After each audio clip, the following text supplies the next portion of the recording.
Good afternoon, everybody. So welcome back if you haven't joined us yet on the Security Stream today. But this is our virtual session for GS UK virtual conference, and John Cresno from Rocket Software, who is quite happily going to talk to us about tackling insider threats before they strike. So we are getting a few more numbers, John. Yep. Creeping up, but I'll leave it with you. Let's go for it. All right, thank you, Sue.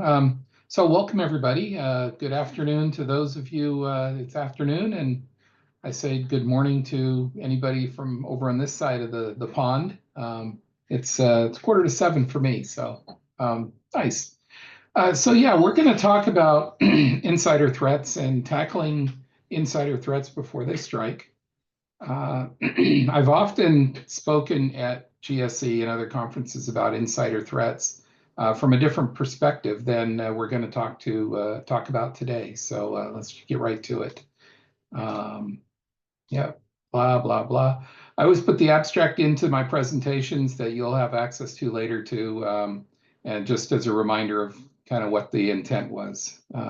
So, you know, we do live in a world of regulations, and they're impacting your organizations, whether they're, you know, directly you're aware of the regulation, or because it's been incorporated into, you know, your company organizational policies. Two that, of course, you're probably very familiar with are DORA, right, from the EU, and there's probably some impact to those of you in the UK, and PCI, the payment card industry, DSS, came out with a new version of their regulation, version 4, and so the things that they have in common that we're really going to be talking about are that they require you to be making use of things like MFA, multi-factor authentication, and that you need to be looking for vulnerabilities in your systems. And so we'll be talking through that a little bit, and how the insider threats, or how the bad actors, you know, what they're looking for and how they can exploit them. Just touching on some of the other regulations, obviously GDPR has been around a long time, data privacy. New York, the state of New York here in the United States, also recently came out with a new cybersecurity regulation, and it looks a lot like DORA in many ways, and PCI, and it's much like DORA, which covers anybody in the world that does business with Europe. The New York State regulation covers everybody in the world that does business with the state of New York.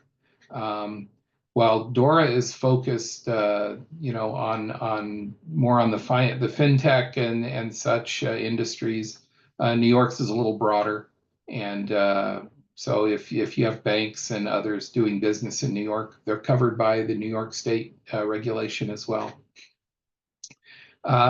There's a new one coming out of Europe. Actually, it's sort of in effect already, but it doesn't actually go into force, right? Take place until 2026. I believe it's next year. The Cyber Resilience Act, just another one to be aware of there.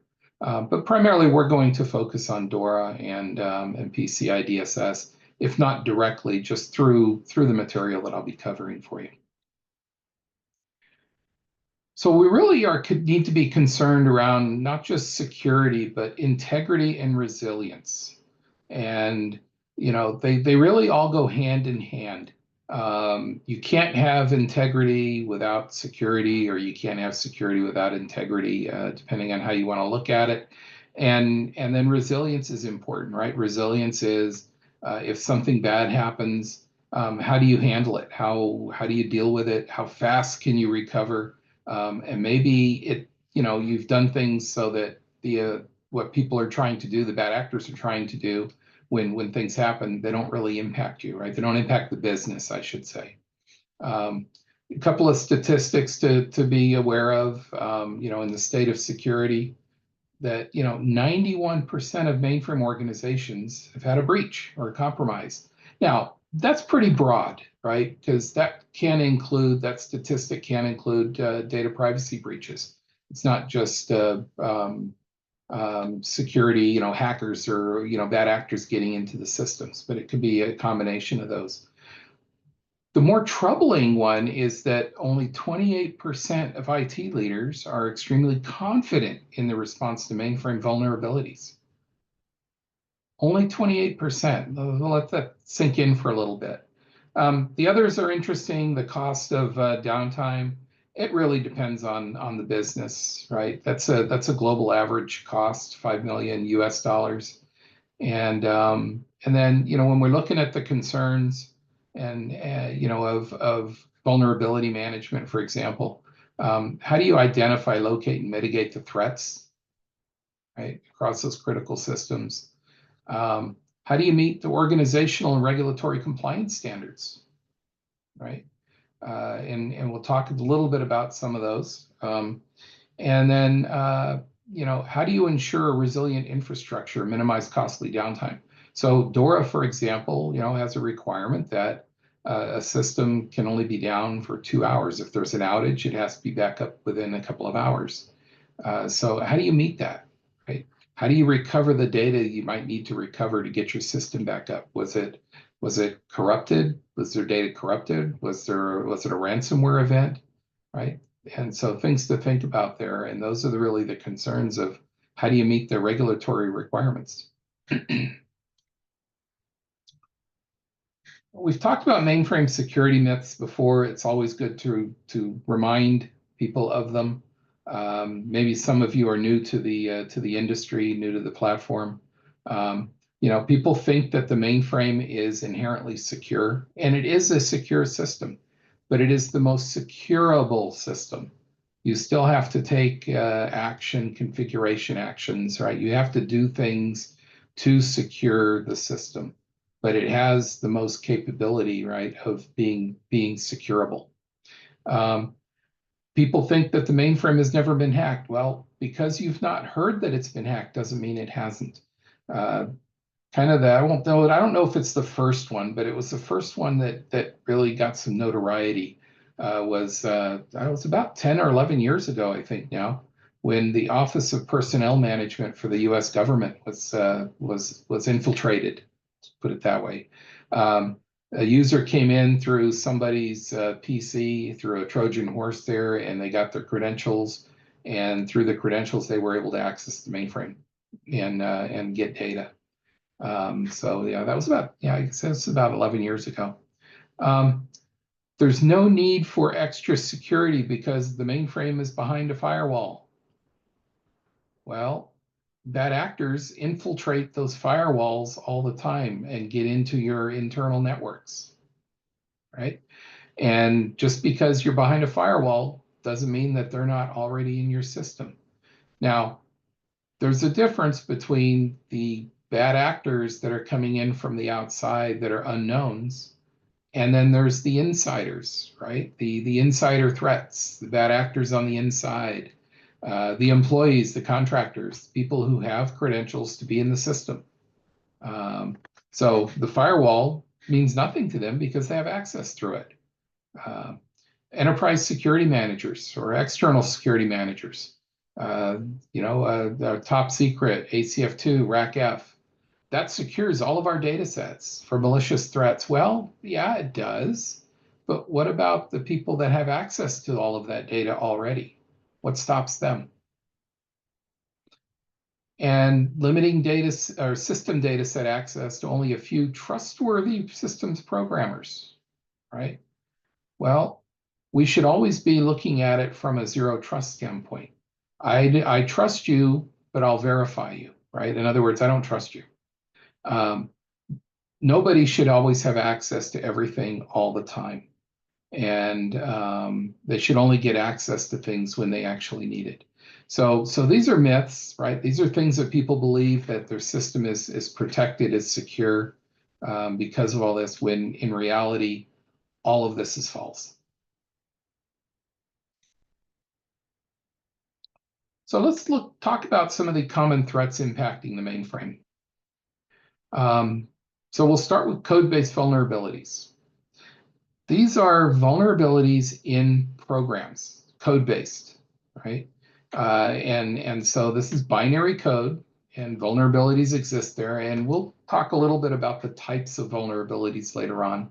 But these are vulnerabilities that there is nothing you can do about except patch them or pull those programs off the system, right?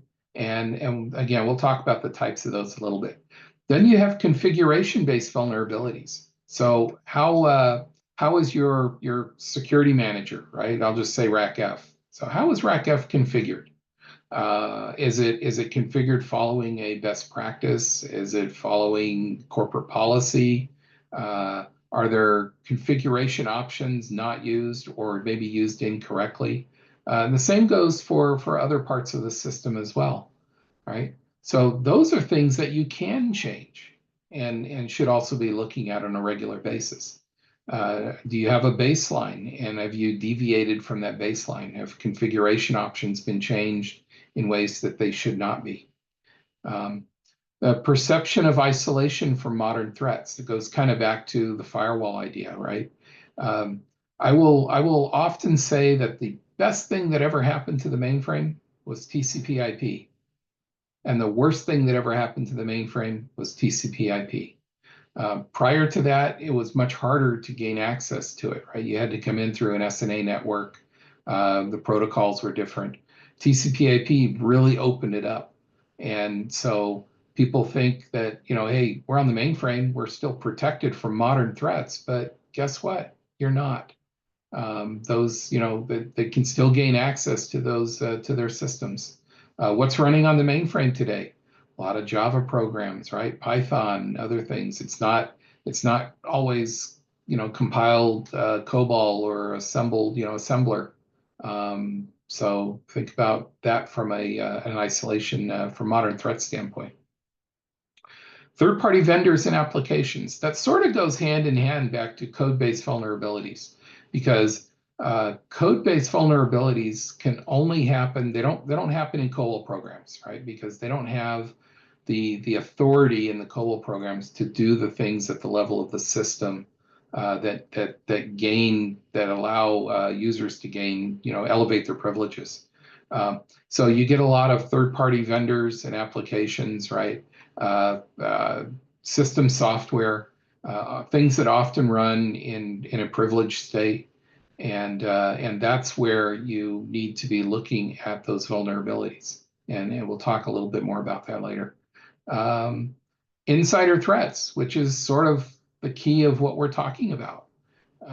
Insider threats is anybody or anything inside the mainframe, right? They're logged in. Hackers do not hack in to the mainframe, they log in. And so, they've used credentials, and hopefully you have MFA, and MFA has prevented the use of those credentials that were liberated from someone else. And so now that leaves people that have the right to be on the system. They've logged on, they're doing their normal job. Well, they can become insider threats by doing things they shouldn't be doing or exploiting a vulnerability. And so we'll talk a little bit more later about the types of the insider threats and what to look for there. And finally, unauthorized open source. The use of open source has really gained a lot of momentum. And while some open source is managed and companies are starting to get their supported open source from other vendors, right? Instead of just downloading open source, building it on the mainframe and using it, right? They're getting those packages, they're getting that stuff from vendors, right? Zoe and other things. But just like the original days of Amazon, where employees could take a credit card and go pay for some time on Amazon and do some work over there because they couldn't get the resources that they needed on in-house. Well, open source is that way too. Really, what stops them from downloading some open source from somewhere and putting it on the mainframe and using it? Where's the management around that? So that becomes unauthorized open source.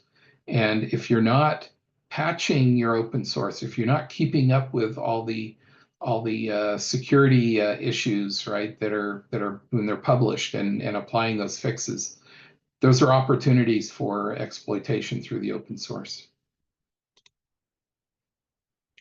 So why is the mainframe vulnerable? Well, I touched on it a little bit, but a little deeper. Poorly designed code is a big one. Not following best practices in how code is written. And this is primarily code that runs at the level of the operating system. This is code that is typically going to be APF authorized, right? Could be PC routines, could be SVCs, right?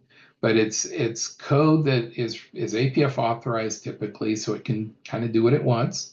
And it's not designed well. It's not doing the right things with storage, right?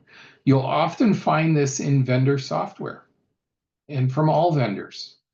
And it's not that the vendors are doing anything malicious. They're not maybe following a best practice. Maybe they've taken a shortcut to perform some function, right? And then, the mainframe is vulnerable because it's providing that false sense of security that we've been talking about. And they think that their external security manager, their security package is protecting them, right? And it does protect from unauthorized access, but it doesn't protect from authorized access. So what if someone doesn't have authorized access, but he finds a way to exploit a vulnerability and elevates their privilege? Now they can go off and do what they want on the system, and nobody is the wiser. They can't be seen. Nobody can see what they're doing, right? And those external security managers, they're not going to stop them from accessing data, right? At the end of the day, there are two reasons why an insider threat is doing something on the system. It's because they think they're not going to get caught. They just, they're a clown, or they're after data or to cause harm. Maybe it's three things then, but those are really the reasons, and we'll go into those with the threat actor types here in a little bit.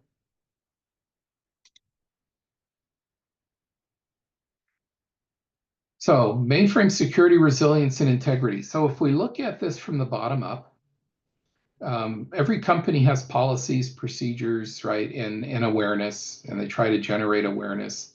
And down there are audits and compliance, right, and open source support. And then you get into kind of the perimeter, which is where you get into, secure host access in order to get into it. And then you have the internal network, right? So we've gotten past the firewalls. We're on the mainframe, right?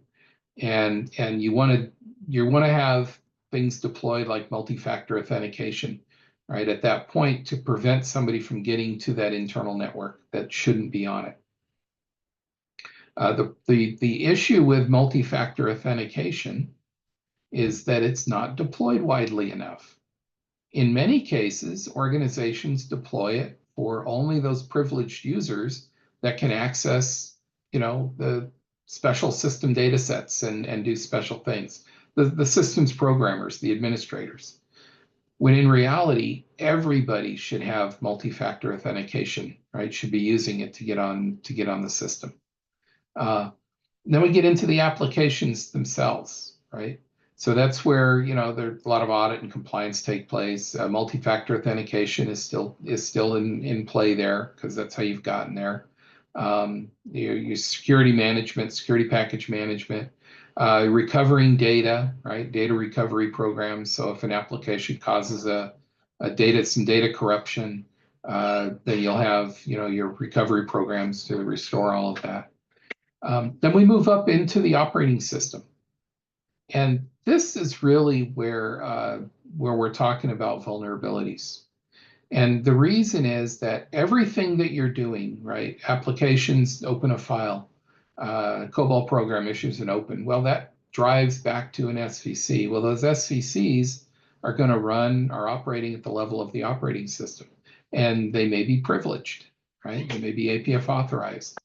And when that happens, and there's an exploitation there, it can be used to elevate that user's privilege. He doesn't have to necessarily use that SVC or PC routine through the program it was originally intended for. They can be executed independently, right? Somebody could do something to execute those and to exploit those vulnerabilities. This is also where penetration testing takes place. This is where vulnerability management programs need to be implemented at, because if you're protecting and looking for vulnerabilities, right, at the level of the operating system, that is where everything that runs there is privileged, right, is authorized.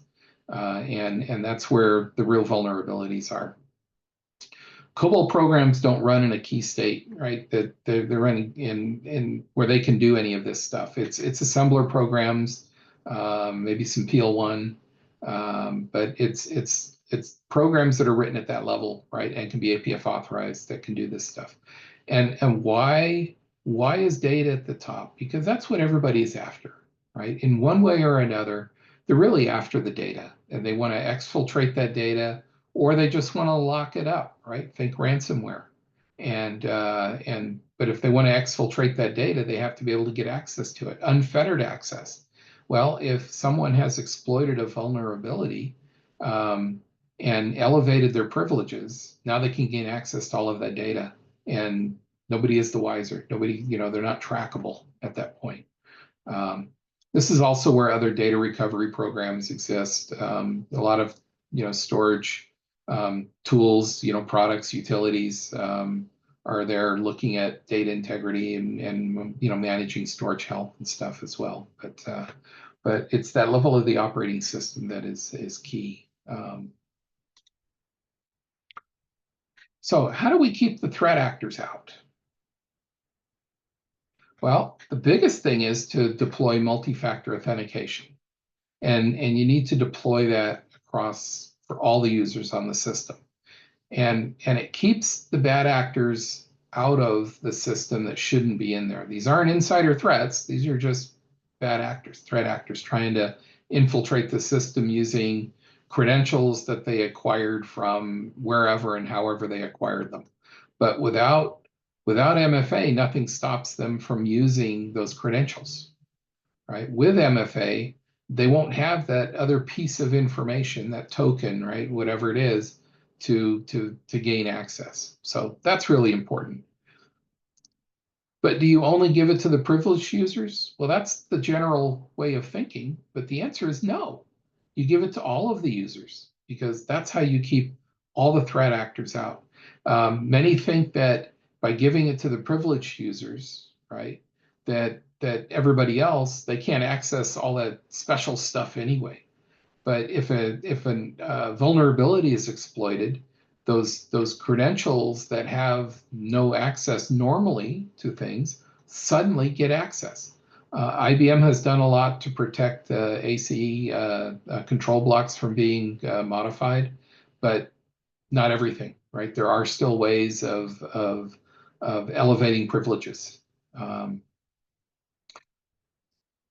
So why do you want to do this, right? Well, IBM systems are more connected than ever, right? Their TCP/IP, as I mentioned, is the best and worst thing that ever happened to the mainframe.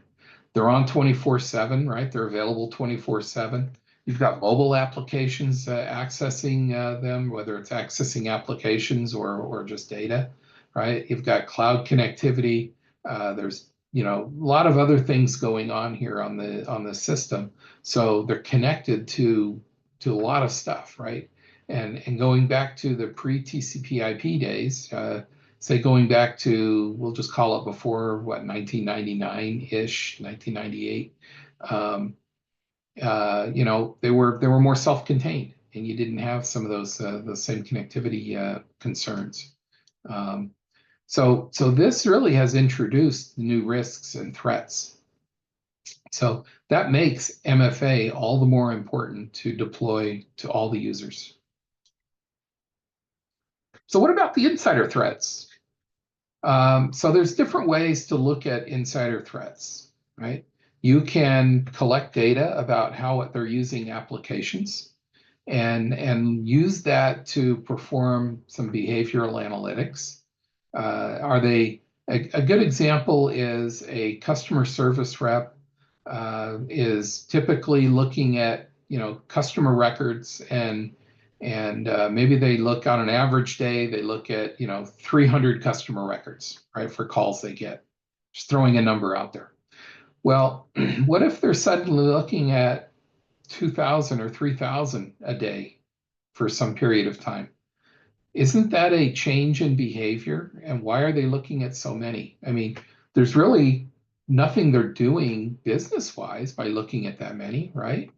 Is that a data privacy concern? Was there a breach? Are they exfiltrating some of that data, right? You don't know unless you're looking at what they're doing with the applications. So that's an area of to be looked at for what you can do to see what users are looking at. Can you do that by collecting SMF records of who's opening what data sets, what files and doing things? Sure. Can you see what they're actually looking at? No, you just saw that they opened a file, right? So you really need to get deeper into that. But what about system exploits that we've kind of, I've been talking about? So pen testing is one way to look for the system exploits, right? And then, of course, they have to be remediated. We'll talk a little bit about remediation here in a moment. Pen testing, according to the regulations, is supposed to happen at least annually. A recommendation is pen testing is to do it more often, but pen testing is expensive and is human intensive, right? It takes somebody doing the pen testing. It's a manual effort, and it takes time, right? But it also takes skills to know what they're doing and how to poke at the system and where to look and try to find those exploits. Then you have vulnerability scanning, and really it goes hand in hand with pen testing. It's not exactly an automated pen testing, but by scanning for vulnerabilities, right, you're looking for things much faster, for things that are known, right? Not like fingerprinting known, but bad practice known, right? How storage is being used, right? How different things are being called. Is a program elevating itself to key zero supervisor state and running in that mode all the time when it shouldn't be, right? Maybe it only needs to do that at certain points of when it's running and then get back out. And so those are things to be looking for. So they really go hand in hand, but vulnerability scanning is, of course, much faster and can be done more often. And we'll talk about some best practices around that here in a moment as well. So what about the threat actors? So we have different types. We have the inadvertent one, the innocent one. This is, just your average user, application user, and they're not trying to do anything. They're just doing their job, and they're not paying attention to things. So we'll talk about some of the characteristics of this person, this type of person, in a minute. But that's one to really be afraid of, because most systems are penetrated because of something that this individual did. Maybe they clicked on that link in that email and it put a Trojan horse on their system, right? And they're collecting information, as an example, right? They often do things that security policies and training is supposed to teach them not to do, but they don't always pay attention. Then we have the clown, the negligent one. This is, someone who thinks that the rules don't apply to them, and they can just go make changes that they want when they want. They can just kind of do what they want. They're not out to harm the organization, right? But by their actions and their attitude, they can cause harm. So that's someone else to also then be aware of. And then we have the malicious one. And this is what you typically think of as the real insider threat, the hacker, the person out to cause damage, right? They can cause damage by exploiting a vulnerability, for example, which gives them access to a lot of data that they can then exfiltrate. They can cause damage to the system. They can go through and make configuration changes, or they can do things to cause the system to crash, right? Which costs the organization then a lot of money for that downtime. So those are the ones, you don't see that often, but they're there, and you have to be aware of them. You have to be looking for them. It's the inadvertent one is what 99% of the cases of bad things happening. It's because somebody not paying attention, right? Not being aware. But these are generally the types of threat actors that you run into. There is, in some cases, some people say a fourth one, but I like to try and keep it simple and keep it to these three. So let's look at the characteristics of a potential at-risk insider. A lot of the characteristics of the malicious one and the and the clown, right, are the same. Self-entitlement, right? We don't have to go through all of these, but if you look at many of these, they'll exhibit similar characteristics, right? A lack of empathy, passive aggressiveness, really the ones to really be concerned about from a behavioral analytics standpoint, right? And this isn't application behavior analytics. This is looking at people. Is maybe somebody is being blackmailed, right? Or they've been spending too much money or using money too much at a casino, and they're in financial distress, right? Because of that, they owe too much money. So things like that will push people to do things they otherwise wouldn't do. And so those are just, when you're looking at, not that you have to do a behavioral analysis on all of your colleagues, but these are things to be aware of, because these are characteristics of the bad actors, of things that the bad actors are going to exhibit and do before they start, even before they start getting to the point where they get desperate enough to, steal data or cause harm. It's possible that somebody is an employee is on his way out, right? He hasn't been let go yet, but things aren't good for him, and they may cause damage, cause harm to the system, right? Because they're mad about something. It's amazing what people will do when their frame of mind has gone down that path. So these are things to think about. The really interesting one is the inadvertent one, right? They're unwitting, they're careless, they don't pay attention, they're not aware of what's going on, and really these people need training and education. If we were in a room together, I'd ask for a show of hands of how many often, once a year or twice a year, get security training, right? You get from the company.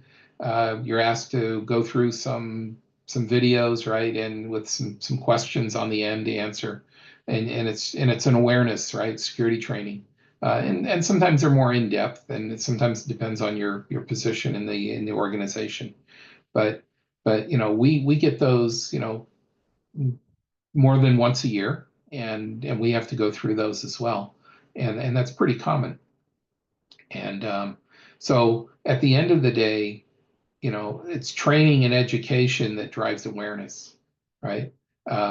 Even after all the training for all the years we've had about don't click on those links, or don't, just send information to somebody because you got an email asking for it. Verify that it really came from the person it came from, right? Unless you're expecting it, right? Those cases. But if something looks odd in the email, it probably is, and it probably deserves a little bit of investigation before you take action with it.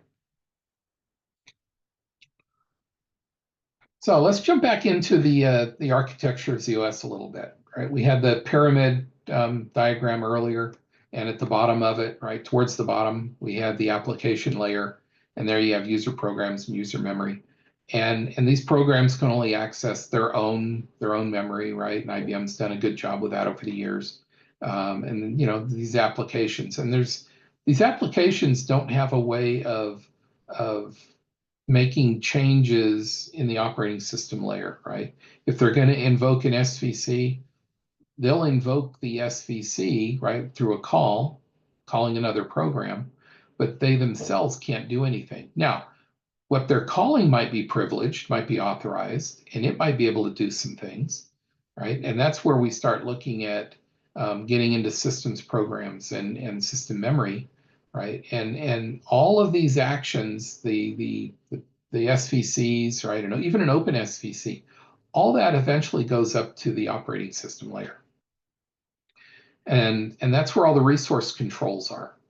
And so if there's a vulnerability there, right, a way for somebody to take advantage of what that program is doing while it's in an authorized state and authorize themselves, right, elevate their own privileges, that's where these attacks come from, right? And that's how they happen, and they only happen at the operating system layer.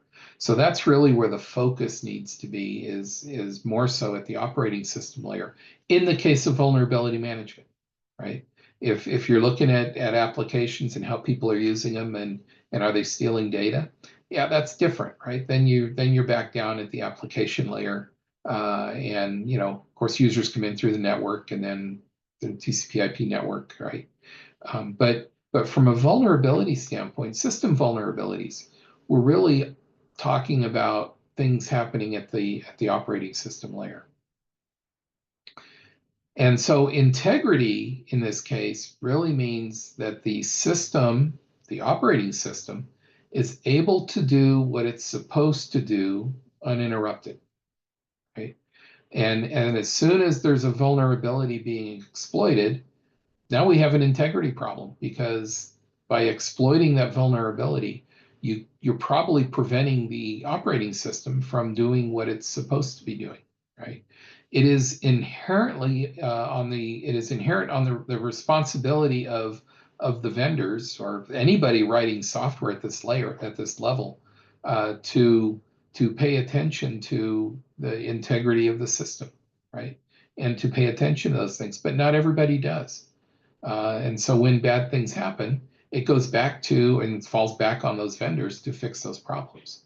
But how do you know about them, right? Unless you're looking for them through pen testing or vulnerability scanning. But that's where the integrity of the operating system is you know, where the integrity is so important.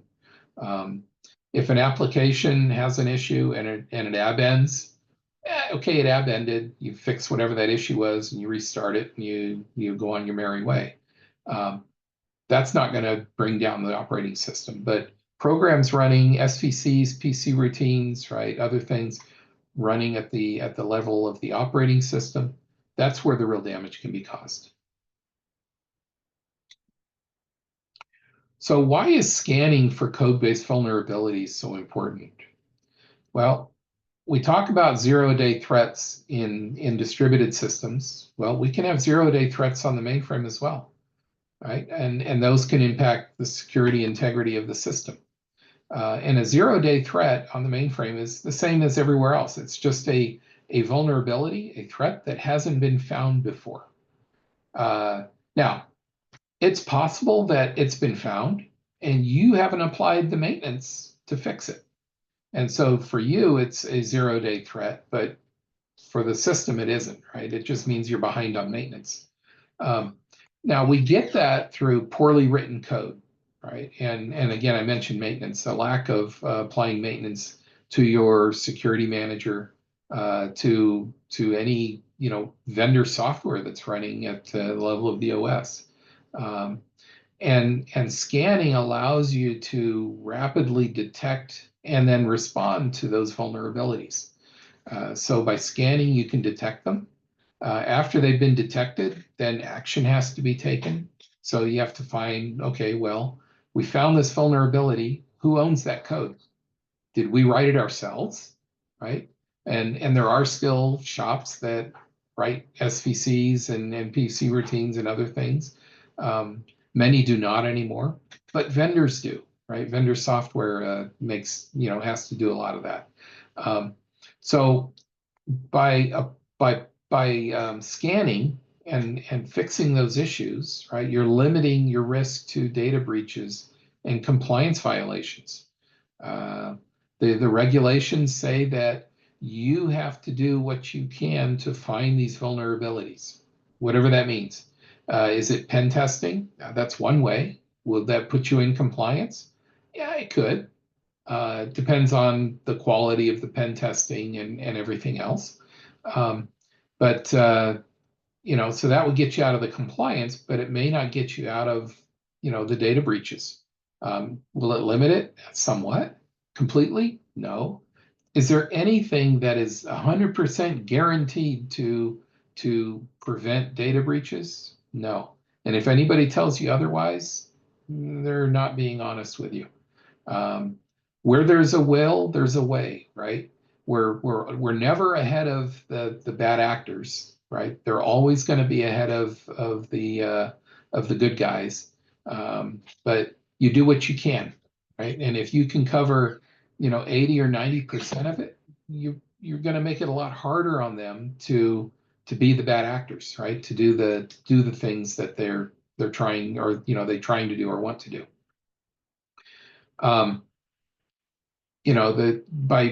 By scanning, right, you're going to remove that technical burden of manual vulnerability scans. By manual, that comes back to pen testing, right, or using homegrown tools to look for certain things, which you're probably not covering all of. You need to have a corporate risk management program, and many organizations do. The problem is many of them haven't incorporated the mainframe into those risk management programs. Or if they have, maybe they haven't incorporated a vulnerability management program as part of that, right? What we found is many organizations are still putting most of their money into open systems and to anti-malware and all of that, which is great, but the mainframe needs some of that love and attention as well. So by doing vulnerability scanning, ideally you're getting reports out of that, right? And that will help you with regulatory compliance and then security reporting, right? And there are best practices around this as well, and I'll talk about those here momentarily. So some critical aspects to consider for scanning, right? However you're scanning, whatever you're using, ideally you're not using signature files, right? In the open systems world, a lot of the anti-malware, they're using fingerprinting, they're using heuristics, they're using other techniques, right? Which are used to find known vulnerabilities, known malware, right? Well, on the mainframe, we don't truly have malware in the same way, where a program goes and modifies another program, right, and spreads itself. Is that possible? That could be. Is it likely? Less so, right? Because IBM isolates programs, right, and prevents a lot of things from happening. But not using signature files means that you have to have another way of doing it. And the other way of doing it is looking at binary code scanners, looking at programs while they're running in memory. What actions are those programs taking? Are they following best practices, right? I mentioned a program elevating itself to key state, supervisor state to do things, and staying in that state. Well, as long as it's in that state, and something can be exploited, all of a sudden, whatever's exploiting it gains that same level of authority as well. And so the smaller amount of time that elevated privilege, if you will, is needed, right? That closes that window, that narrows that window of opportunity. So, looking at real time, scanning binary code. So not looking at source, because where's source code? it's sitting on DASD. It's not doing anything, right? You really need to look at things while it's running. Batch jobs, right? To observe executing code or observe code running in batch jobs. Looking at whether there is actually a vulnerability, right? Are the best practices being followed from a development standpoint for those programs? The reports that come out of, you should be able to get reports out of whatever you're using, and it shouldn't depend on a certain release of ZOS, right? When we're talking best practices don't know COS release boundaries, right? They're best practices. CVSS standards, that is known from, it's an industry standard, right? Known in the open systems world, should be applied to the mainframe as well. You should be able to classify the types of vulnerabilities. You should be able to report on them, give them a score, right? And the higher the number, of course, the more damaging it can be, or the more important it is to fix it, right? Any are important to fix, but an 8, for example, is much more important to address quicker than, say, a 1 or a 2. Okay. Then categories of vulnerabilities, right? So we look at, that needs to look at trapdoors. Is storage being altered? Well, whose storage is being altered? Are there things that are being done to cause system instability? We should always take the approach of least privilege, not just in writing code, right? Privileged code, but or code that can make itself privileged, right? Because it's APF authorized, but even in users, right? With users with their credentials, do they need to be privileged all the time, or do they only need to have their privilege elevated, right? When they need to perform a function, and then removed when they're done, right? Where's storage being referenced, right? And then looking for spoofing. So all of these are characteristics of vulnerabilities that you need to consider when you're scanning, right? Or looking at scanners as far as what's important there. Remediation. How do you remediate? How do you fix any of these vulnerabilities? Well, unless you've written the code, you can't. It's not your code. All you have is executables. So you can either patch them if there's a fix available, right? Which means that, that's maintenance, or you can remove the vulnerable software. Well, you can't always remove the vulnerable software because it might be important, or critical to the operation of your system. And so it's important to reach back out to the owner of that code that the vulnerability was discovered in, and make them aware of it. And they may already have a fix. They may know about it and give you a patch right away. It may take them a little longer because it was new. It was a true 0-day issue, right?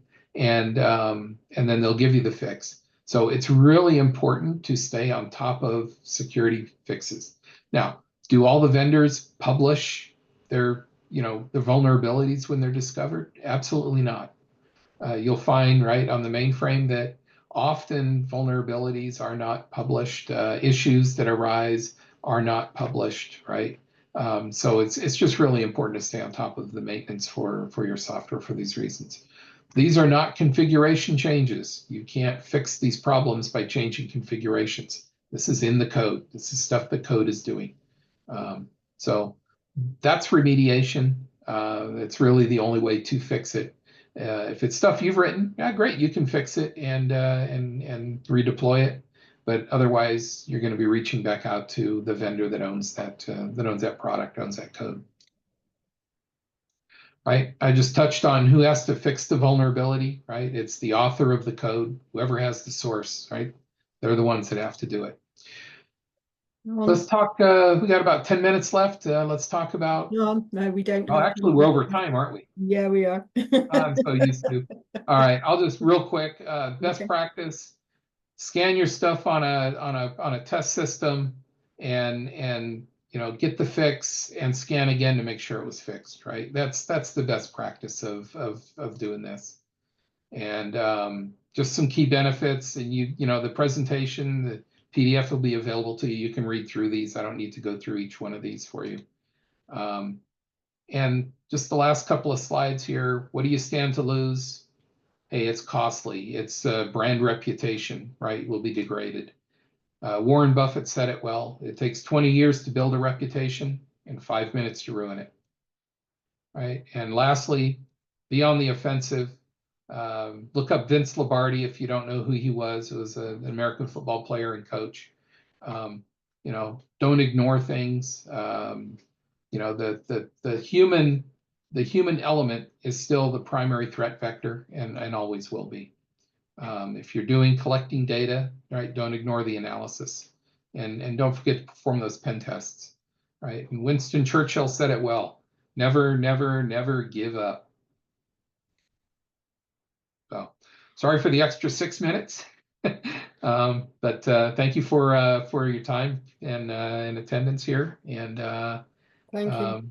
please provide your session feedback. Much appreciated. Thank you very much, John. Anybody got any quick questions before we finish up? No, we'll leave it there. Thank you very much. Lovely to have you with us as always, John. And thank you. Speak to you soon. Thank you, Appreciate it. everybody. Thanks a lot. Enjoy the rest of it, everybody.